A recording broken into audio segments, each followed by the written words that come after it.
Kutmandуу кечиңер менен. Урматтуу.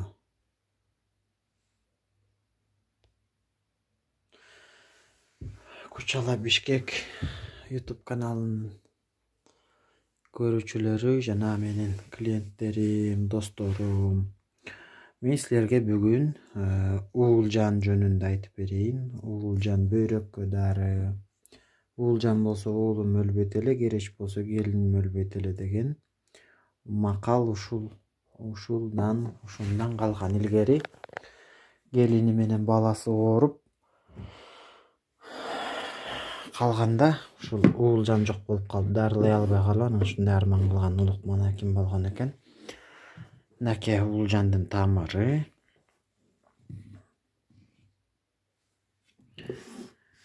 Уулжан эмнеге дары? Уулжанды болсо биз бөйрөк ооруларына, бөйрөктүн сууга өткөн, бөйрөктүн сууга өткөнүнө, табарсыктын сууга өткөнүнө чай кылып демдеп ичсе болот.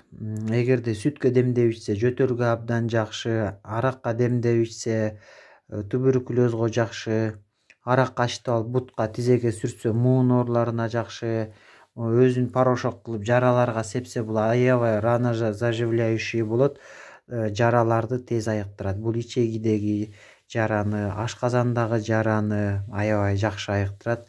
Андан сырткары мочегонный катары заары айдай турган касиетке ээ. Бөйрөк ооруларына жакшы, аябай жакшы. Муну көбүнчө биз эмне кылабыз? Тамак сиңбей атканда, ашказан дүңкүйүп, тамак сиңире албай атканда ушуну порошок кылып туруп эле оозго салып, кайнак суу артынан ичип койсо абдан жакшы. Бул уже проверенный да. Көп кишиге айтсам ишенбейт. Анан ошол эле жерден эле майдалап, кайчы менен майдалап ичирип койсоң, 10 эле мүнөттө дүңкүйгөн ашказанды бир паста тамакты сиңирип жиберет. Андан сырткары жанагындай жировиктерге, мондай көз жараларга колдонсо болот.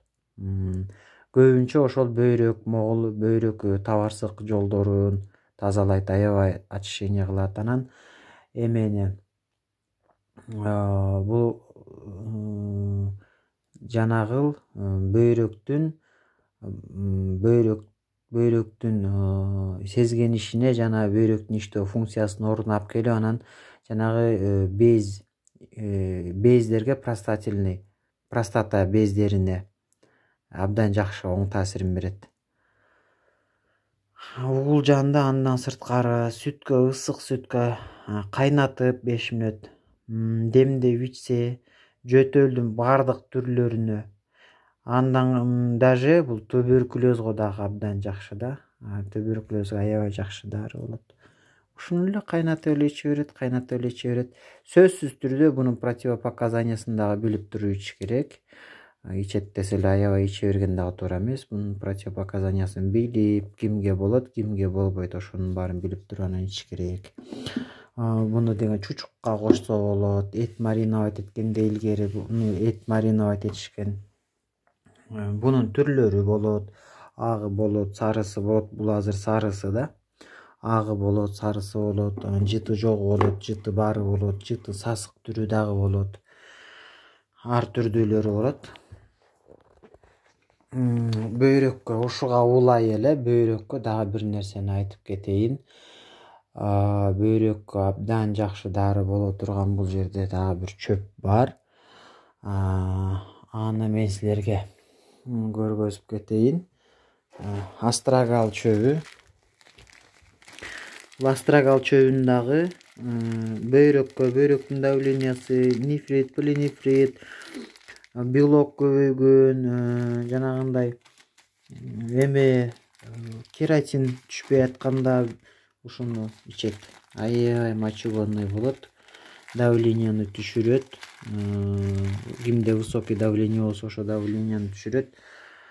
Аябай жакшы. Андан сырткары бөйрөккө дагы ичиле турган бул жерде Золото 1000 листник деген чөптүн настойкасы бар.